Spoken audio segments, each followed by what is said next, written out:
Well, how's it going there, guys? James here from Butler Farms on a cloudy, rainy Saturday morning. I had a lot of things that I needed to do, but luckily we got some rain that came through last night, a good shower, and we're going to get some more over the next several days. So I'm not going to go tromping around down in the garden right now. It would do more harm than good for me to go down there and try to get some things done, especially as wet as it is.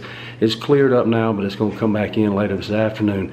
So while I've got some downtime and I can't work much outside right now, I can't cut grass, can't get in the garden, which is a blessing because we needed the rain. I've got a little project that I've got going on here. So there are times when we have so much stuff coming in that we have to put it in the freezer and save it for later to be able to process it and put it up. Well, one thing that we cannot grow here, and this is just a minimal thing, is cranberries. We love cranberry sauce, we use it. And you know, you can go buy it pretty cheap in the little cans, the jelly stuff and things like that. But if you look on the back of those, it's not just cranberries, sugar, and water. Usually you're going to see that high fructose corn syrup, and that is a killer. We don't want that here. And I grew up on that. Everybody did, whether it was just the jelly type or the type that had the berries in it.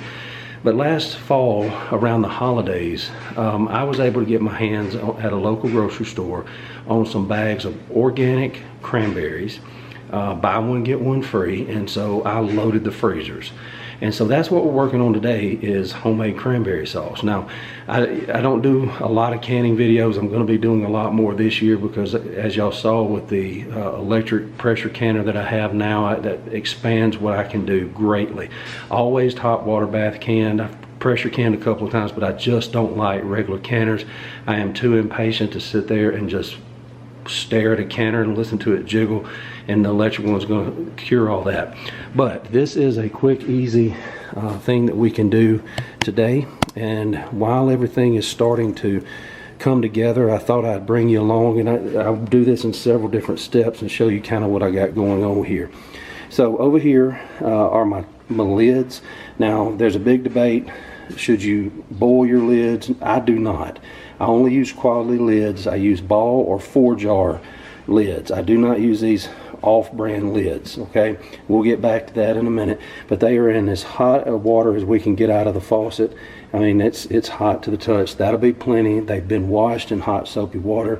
And all I'm kind of doing is just letting that seal just loosen a little bit, but it really doesn't matter with the new lids.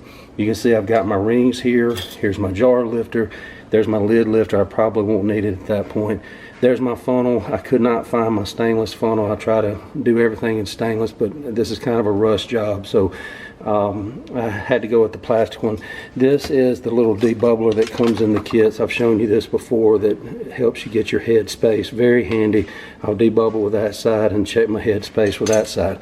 Now what I've got here, this is where my jar is going to go when I pull them out of excuse me, the hot water bath. Now under here is, you can see a cooling rack. I go one extra step. Instead of just putting them on a towel, I put them on a towel on a cooling rack, and that, I just feel like it gets air under the bottom and helps it to cool down. This is my filling station where I will fill my jars before they go in the hot water bath canner. Now this is one of my new toys from Christmas. This is obviously a blender, a stick blender that I will be dealing with my cranberries with in just a moment. Now I like cranberries. I don't like the full berries in there, but I do like the pulp to be in there. So I'm not going to waste that. So when they get good and hot, you know, you can use a potato masher, one of those meat browning sticks. I don't even own one of them, but you can use any of that. But to me, that's a lot easier. It cuts it up real quick, real easy. And of course, you got to turn it down on low speed or you're going to be wearing boiling hot cranberry sauce. Over here, I've already got my sugar measured out. Here are my cranberries back here. They are in water, and we are bringing them up to, not to a boil. We're just cooking them until they get soft. That's really all we're doing. We're going to process them as minimally as possible, and they already feel like they're getting there, to be honest with you. You can see it on my little spatula there. And of course, this is my hot water bath canner. This is already, you can see it steaming there. It's already getting going. And so what I've done is I've gone ahead and laid out everything before I ever turn that eye on. The last thing you want to do, especially with something that is sensitive as far as put this in now, put this in now. If you don't have your stuff laid out, it's going to be a disaster, okay? This is probably one of the easiest recipes you can do if you like cranberry sauce. It's just the first little canning project of the year for me. It gets them out of my freezer. It's something we use. It's something we caught at a remarkable price. And like I said, we'll use it. I'm going to give some of it away. And so it's just a win-win all the way around. But all this is, and it makes 4 8-ounce jars. The fancy term for that is half pint. It's an 8-ounce jar. It's 4 cups of cranberries, 1 cup of water, and 2 cups of sugar. All right, so 4, 1, and 2. 4 cups of cranberries, 1 cup of water, 2 cups of sugar. I have doubled that. I'm going to end up making, I hope, 8 jars when it finally cooks down. If I have one that's not completely full, then so be it. But I'm going to leave it right there because, as you can see, things are starting to happen pretty fast. What's going to happen next is, and it won't be part of the video, I'll bring you back when I am filling. Oh, I almost forgot. There's my jars in there. I've got them warming. That is as low as my oven will go. And so that's where they are. They're just warm. I don't want to put this hot stuff into, and that's also why I've got this here. I don't want to set those hot jars on this cold countertop. So I'm going to set them here. They're going into warm jars with warm stuff. Keeps it from having to worry about cracking. Now, most of those jars down there are generic. I think they're called Country Classics. I found them at a grocery store on sale. And they come with lids and rings. The rings are okay, but I will not use them, the lids. I save those to vacuum seal dry stuff in jars. They work fine for that, but I'm not trusting them to seal. I only use 4 jars and ball. So that's where we are right now. You can hear what's going on back here. So I've got to get busy. I will bring you back when I am filling and let you see that, and we'll see you in just a few minutes. Alright guys, well, I'm back here with you. I hate I couldn't bring you along for that whole process, but when things like canning start happening, you got to put the other stuff down unless you got somebody filming for you, because things start happening rapid fire. So I was going to show you real quick what I got going on. This is my last jar. You can see that I have filled it, and I take my little measurer there. You can see that it's 1/2 inch headspace. I took a knife and ran down around the edges. Most of the time with liquid, you do not have to worry about that, and I apologize for the noise, but when all this gets going, our vent comes on, our hood comes on. So I have now measured it, I've debubbled it, I've filled it back up again, and the last thing, probably one of the most critical things, is to take I just use a paper towel with hot water, and guys, you have to wipe really good around this rim, simply because, especially with something that's got sugar in it, that's going to get sticky and that's going to get hard, and it will make your seals fail. Okay, you can see what I've got left in there. I don't know what I'm gonna do with that, but I'm gonna find something good for it.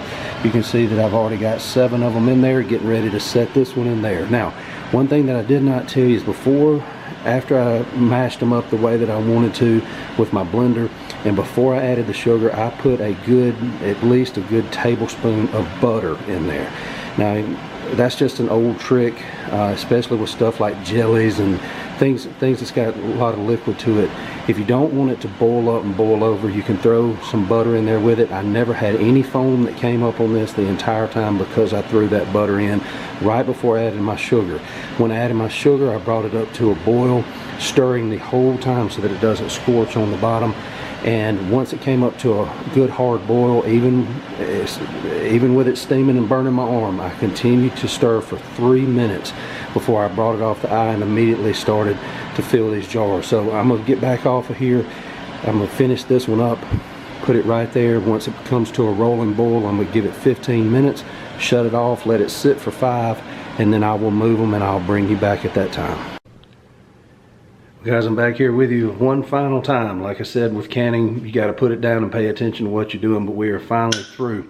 And if you just heard that sound behind me, that is the sound of perfection. That is the sound of tops that are sealing. and they will be good for the next several years. So let me explain to you real quick what was going on. As I told you, as soon as it came to a rolling boil, you hear it there, you hear them popping? That's a good sound. We'll get back to that in a minute if they'll let me. But I ran this for 15 minutes with the top on with a rolling boil, had my timer on it. When the timer went off, I shut the heat off, removed the lid, and they're still over there. That is a beautiful sound for somebody that cans. But after the 15 minutes, I took the top off, killed the heat, let them sit for 5 minutes, and then I've moved them over here with my grabber here. And you can hear the pings already. That is the sound that you're looking for if you are a canner. What that means is, you see that little bubble right there on the top of that one? If it seals, what will happen, you just heard that one back there do it, one of these. Anyway, you can see this little bubble here, there it went. You just saw it do it right in real time. So what it's doing is it will suction down. When you hear that ping, that is sealed, okay? That is good to go from here on out, and I'm kind of looking back through here. I think we got, that's 100%, guys. Every single one of them has already sealed.